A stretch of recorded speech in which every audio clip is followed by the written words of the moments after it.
This is a quick presentation on how to determine the differences between academic and non-academic, or scholarly versus non-scholarly, however you want to put it, references. So when we are doing research, it's important that we use references that we evaluate to be credible and scholarly. That way we're not just using random website information or Wikipedia or something like that. Shout out to Dr. Shattuck for letting me use his presentation. I'm narrating it, but this is his presentation. Uh, Working together is nice because that way we don't have to duplicate efforts. So thanks to Dr. Shattuck. So the objective that we have here, there are multiple objectives as part of this presentation, but we're just focusing on the first one where we're talking about identifying academic sources. So that's our main objective for this presentation. So when we think about academic writing and writing a paper or uh, a research project or something, there's a lot of stuff that goes into it. So there's a lot of reading, there's a lot of in-depth research of scholarly literature, which we'll focus on today. There's a lot of planning, a lot of revising. We make changes in the content and the structure of the presentation.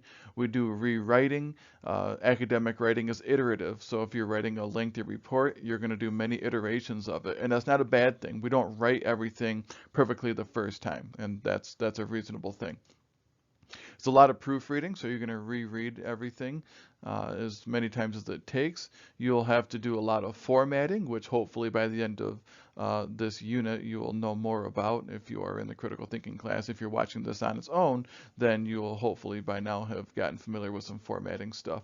The good news is that you don't need to be overwhelmed because writing is a skill that any student can learn and master. It does take effort to do it, and you have to pay attention. Really, what I like to tell people is that paying attention will get you most of the way to being a good writer. The rest of it has to do with learning other things like style and grammar and usage and mechanics and punctuation, etc. But paying attention is going to get you an awful long ways in this process. Okay. So when we write an academic paper, we have to think critically about a topic, right? So we have to be able to evaluate resources. We have to be able to put it together. We have to be able to look at both sides of an argument, look at the evidence that we have in support of our ideas, and also look for the evidence that's in support of other ideas. That way we can evaluate the veracity of our argument to see if it withstands the test of research or if we need to revise it based on what we're finding, right? So obviously then that means we have to evaluate the topic that we are exploring and the resources that are available. And we need to be able to organize our thoughts that are based on information published on the topic. That doesn't mean that we just write what we think. We need to be looking for research that supports our thoughts. We're smart people, but we need to rely on research from other people to give us information about our topic in a real scholarly way, not just based on what we think, because we can have flawed thoughts or incomplete thoughts. Which brings us to composing your thoughts. So once you look at some information, then you can kind of compose your thoughts and create a review of the literature, kind of organize things in a way that can be conveyed to other people. So as publishers of information or as writers of information, at the very least, if you're a student, the audience is your instructor. But sometimes you can present to other students, you could present at a conference, other professionals, or you could have something published and it becomes part of the scholarly literature that you yourselves are reviewing right now. So when we think about an academic paper, we have to think about academic sources. And what we need to include are APA citations. So whenever we have a resource, we need to cite where it came from. We need to prove where we got our thoughts from. They're not our own, and we need to give credit to the people who come up with them. One of the ways that you can find academic sources are by using the school library. So at Olivet College, we have a library with several databases that will cover and cover in a different lecture, but there are different ways that we can get information. We use ProQuest an awful lot. That's kind of the psychology-based one. We can also use JSTOR, which is for sociology, humanities. So there are lots of different databases out there, but you could also use Google Scholar to find academic sources. Google Scholar has a lot out there, but it doesn't have as much full text. Although there is a lot of full text, not everything is full text, and sometimes the sources that you find on Google Scholar are a bit old, but that's just because it's a free open source web crawler, so it looks for available research regardless of whether or not you can access the full text or not. So Google Scholar is helpful for lots of things, not always for getting the full text, but we can also explore what Google Scholar is good at throughout different parts of the course. Okay. We'll also be looking at the credibility of the references. So not just looking at the references, but how credible they might be.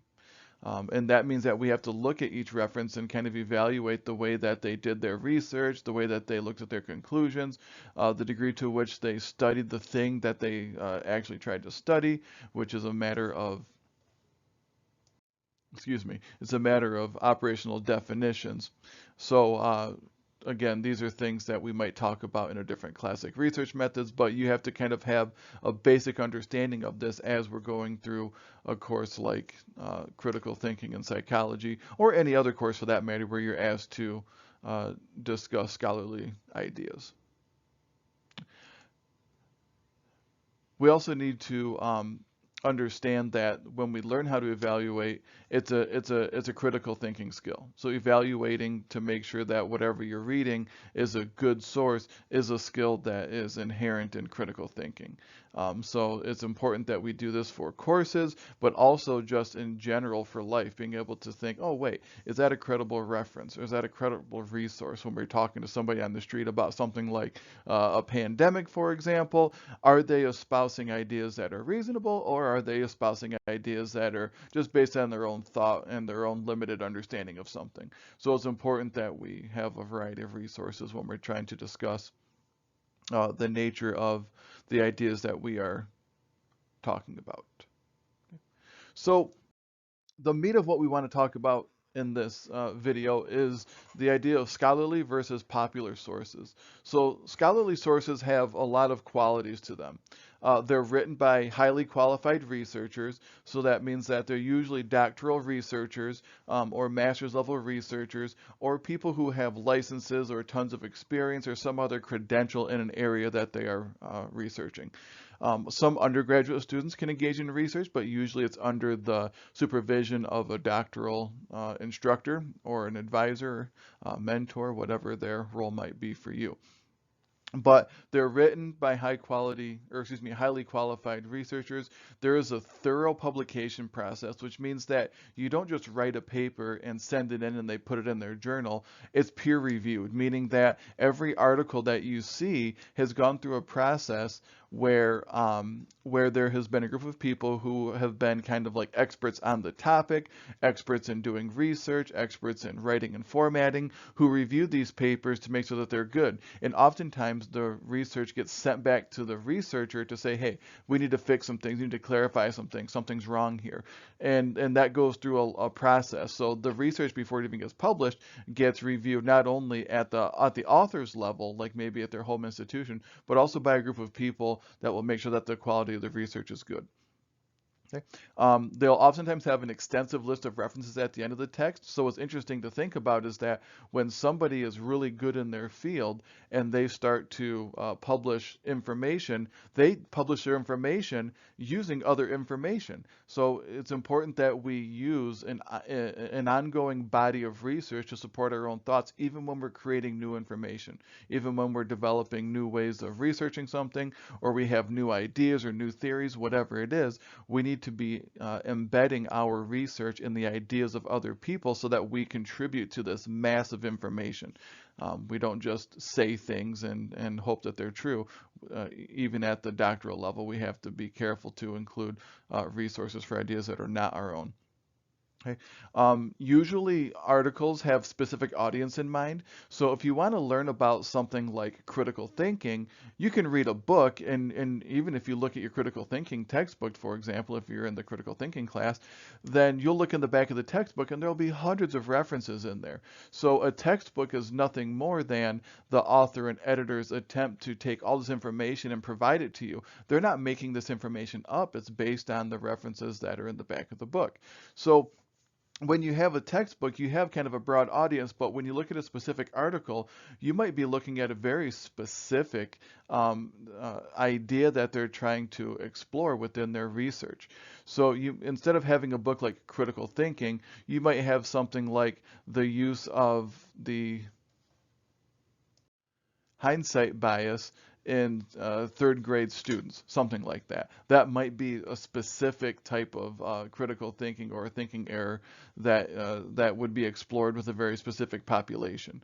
And even it could get more specific than that. It could be like third graders from urban cities with fewer than 10,000 people, right? So you could explore something very specific in an article. So sometimes people get frustrated when they're looking for research that says, I can't find anything on my topic. And usually the answer is, well, there is something on your topic, but there's not one journal article that covers everything you want to know about your topic. You might find the journal article that focuses on one of the ideas in your topic, and that one article supports that one idea in your research, which means that you have to find other articles out there that support other aspects of your research. Okay. You can find different types of scholarly sources, like books and journals that are written by scholars and experts. So books are usually written by author or authors and edited by somebody. And it's more than copyright editing, where they're fixing formatting and stuff. There are sometimes people that will edit content because they have an expertise in a certain topic. Um, Other scholarly sources that are not books and journals, they can be expert presentations. So if you go to a conference, there can be a presentation done by an expert. You can have a transcript from an expert. A TED Talk may or may not be one of those examples. It depends on the expert and the qualities of the expert and whether or not they have something that's published alongside with their TED Talk presentation. Podcasts usually are not considered scholarly sources, but they can be sources that you can start from. Um, Another example might be looking at something like an archival database of statistics, like the National Center for Education Statistics, NCES, is one of those examples, or the National Social Survey. That's another one that has information that is archival, and that can be considered scholastic and academic because it is an aggregation um, of statistical demographic information. So it's important that we understand that even though we talk about like the gold standard as a peer-reviewed journal, there are other sources that can be academic in nature. Things like psychologytoday.com, not really an academic or scholarly source. That's more of a popular source. These magazines that come out. But then again, there are some magazines like the Monitor in Psychology, which is published by the American Psychological Association. That is a magazine, but it also has references and sources and is edited to a certain degree, so you can consider something like that to be academic. So there are some that are in the gray area. It's just important that you talk to an instructor about what they might consider to be academic for the purposes of a specific assignment you're trying to do. So popular sources are written by and intended for a general audience. So again, Psychology Today, although it says Psychology Today on it, it's something that's written for kind of like the general public to get informed about something psychological. Um, they're popular sources and they're not peer reviewed, so there's very limited editorial process that goes in there. It's not going to get reviewed by other experts. It's just going to be reviewed for copyright, and then it's going to be submitted. Um, Usually there aren't reference lists when you have those. So if you go to a website that's talking about, maybe some kind of intervention, and they'll talk about an intervention as fun and everything, but they may not cite anything. Or if they do, it's very limited, or their citation is like another website or something. Those are usually not scholarly because there's no indication that it's been peer reviewed, and you're just trusting the truth of that article coming from one person who may or may not have done their own good research.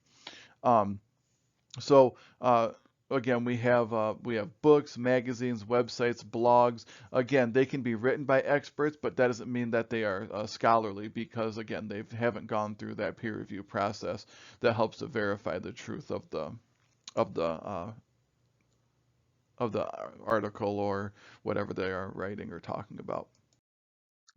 Um, If you're unsure again, if something is popular or scholarly, you can ask yourself some questions. Who is the intended audience? Again, if it's a broad audience, then it's probably popular.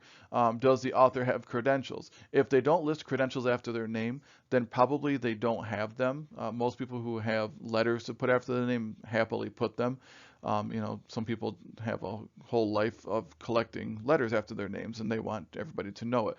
So if somebody just says, my name is Joe and I like I'm going to talk about this topic. Okay, fine. Joe probably doesn't have the credentials and he might just be regurgitating somebody else's information or whatever it is. Also, is the text peer reviewed? Is there some kind of review process for it? You can't always know that, but if you look at journals and things like that, it's typically peer reviewed. And then is there a reference list or a works cited page? There had better be something that indicates where they got their ideas from. One of the things that's kind of true about academia is that the more you know, the more you learn you don't know things. So as you get more advanced in your career, you start to recognize there's a lot more that you don't know, which means that you rely more on references because that means that you can support your ideas and you're not going to convince somebody that you're just making stuff up. You don't want to do that. You want to increase the body of information, not make it stained by your inadequate research practice. Usually, if you can pass some of these questions and the intended audience is academic, then you're in good shape. They're in good shape. So when you review these sources to figure out if they're academic or not, make sure that you're reading the abstracts, headings, and subheadings. That's the quickest way to go through and to see if they're addressing major points that you think are important for use for whatever you're going to be writing about. So the abstract is a paragraph, usually about 400 to 500 words, and it summarizes the entire article, including the results and things like that. We don't rely on abstracts to get all of our information from, but it's a good place to start to see if it's covering the same kind of things that you want to research. So it has what's called good faith validity. If you can look at the abstract and it looks like it matches what you want to write about, then it has good faith validity. Again, the headings and subheadings are important because you can kind of scan through and see if they're covering the usual parts of an academic article. The thing though is that until you get some experience, you won't really know if the headings are covering the major elements, but there's no better way to start learning than to glance through an article and see if it covers those things. Okay. You also want to make note of the chart statistics and graphs. So anytime you can look at a chart that summarizes information, the better. As you get better at looking at statistics, you can scroll right down to the results section, which is give you like a 2-minute read and you'll know all that you need to know about an article, especially if you can interpret those statistics accurately. And then the graphs will also help you to visualize the statistics if you're having a hard time interpreting those yourselves. Okay. Read your reference list to see what's going on. Lots of times when you start going on a topic, you're going to see the authors popping up again and again. For example, if you were to do a dissertation on a particular topic, you're going to see probably 5 or 10 or 15 articles that have the same authors because the authors tend to stay within a certain realm of expertise. So look at the reference list, see if it matches what you expect to see. And then also, read the introductory and summary paragraphs. It's important that you kind of get an idea for what the author is trying to convey, and then if you scroll all the way down past all the middle section and look at a summary paragraph, you can see the conclusions that they came to based on their research. And that can give you an idea of what they've covered and kind of the answers that they arrived at. And that can help you to review the veracity of an article. So again, this takes a little bit of practice. So to think to yourself, well, how is that going to help me? When you start reading it, you'll have this kind of instant that says, oh, okay, I get it. If I'm reading the summary and it appears to answer the hypotheses and the research questions, and it does it in a methodical way according to the way that they set out, then it seems to me that it might be more academic. And then also, you want to skim the body. So after you've read the introduction and the paragraphs, or in summary paragraphs, then skim the body to see, to look mostly for evidence that they have gone through a process that makes sense for answering the questions that they purported that they did. Lots of times articles won't have a problem with this, but every so often you'll find an article that slips through the cracks and they have bad methodology, or they didn't quite answer the questions in the way that they set out, and you'll know that because you'll skim the body and something just won't add up. Again, it's kind of one of those intuitive things. After you do it for a while, you start to understand. It's like driving a car, right? When you first learn to drive a car, you have to think about everything that you're doing. But after you get some experience to it, you can kind of like, okay, I know how this works, and you can kind of just intuit what to do. Okay. And then make sure that you're using the academic source after you've looked at all those things. So you want to make sure that if all the above points check out, then you'll know that you're using the academic source as long as it all makes sense. But again, make sure, double check with the journal that it's academic. If it looks like a journal you've never heard of before, it seems odd, you can Google the names of journals, and there are fact checkers out there that'll be like, yeah, this is a good journal, or really this isn't a good journal. So you can double check on that. One of the things that people look for when they're writing is Wikipedia. In general, encyclopedias, including Wikipedia, which is an online version of it, aren't so great. And it's not because the information may or may not be true, it's that you can't always trust the veracity of it. Now, encyclopedias, like, well, I mean, people don't even use encyclopedias anymore, I don't think. But encyclopedias, like the bound versions of them, the book versions of them, or if you have a digital version, like Encarta was a thing when I was growing up. It was crazy to think about that now. But the information is usually good, but it's usually information that they got from somewhere else. So it's a secondary source. So you can't always rely on those because somebody had to move that information over. And we like to trust that they did a good job, but you can't always. Wikipedia is like the worst version of an encyclopedia because Wikipedia can be edited.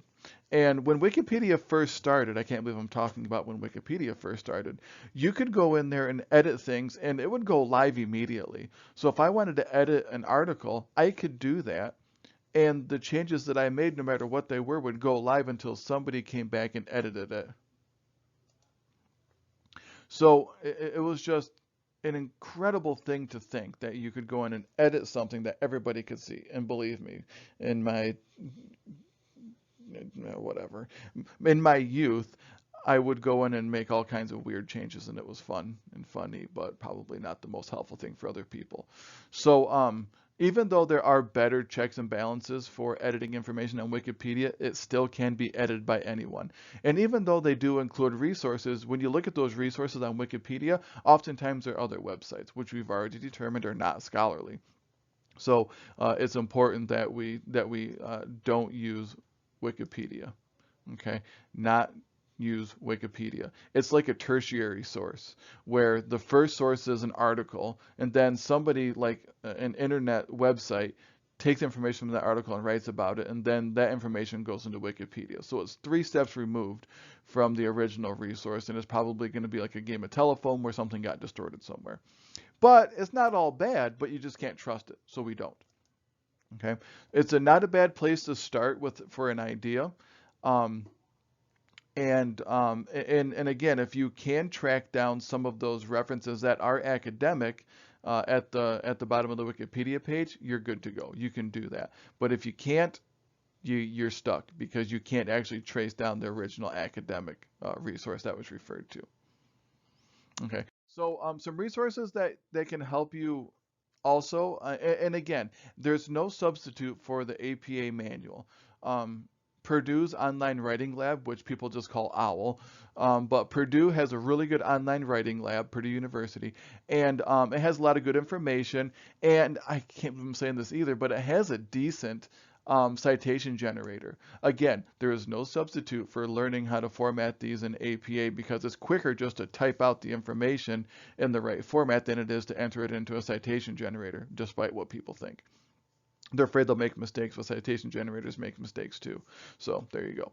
Um, but you can look at a link on their website to an APA formatted paper that's annotated. I have that also linked. Oh, I can't say that because this video might be removed from that. But it's likely that if you're watching this video, then there is also a link to the sample paper in the course where you're watching this video. There, I'll say that.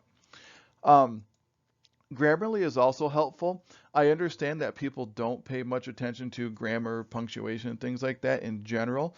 Grammarly can help, but again, learning how to use punctuation, grammar, uh, create sentences is a skill to learn. I wouldn't rely solely on Grammarly because even though it's really, really good, it can make mistakes too. Mostly what it does is it misses things. But you can use Grammarly. It's a tool that you can download on your computer, and whenever you're typing something, it will be a nuisance and pop up and say, hey, that's wrong. And if you don't mind the fact that it'll pretty much say everything you say is wrong, then it's a good tool. If you're a little bit self-conscious about your writing, maybe don't use it because all it will do is make you feel awful because everything will be yellow and red or whatever, which means that you need to work on your writing, but some people have, uh, they don't really want to see that their writing is so awful. But that's okay, I'll show you. So to review, we only covered a few of these, but we identified what an academic source was.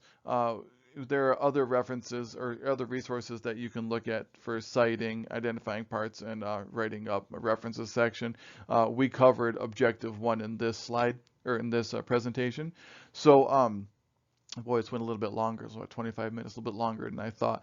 But it's important that we do talk about this and that you're informed about what an academic reference is. Don't get discouraged by it because it is harder to find academic resources, but it makes you a much more powerful writer. And again, if you're doing a short writing prompt, maybe you only need one or two references to support your thoughts, and one may be a textbook, and that's okay. So just keep that in mind. When you start to get into research writing, you'll have enough experience with references and developing academic style that it'll be easier to do it at that point than it is right now. So don't be discouraged by that. If you have any questions, reach out to your instructor and have fun with finding references.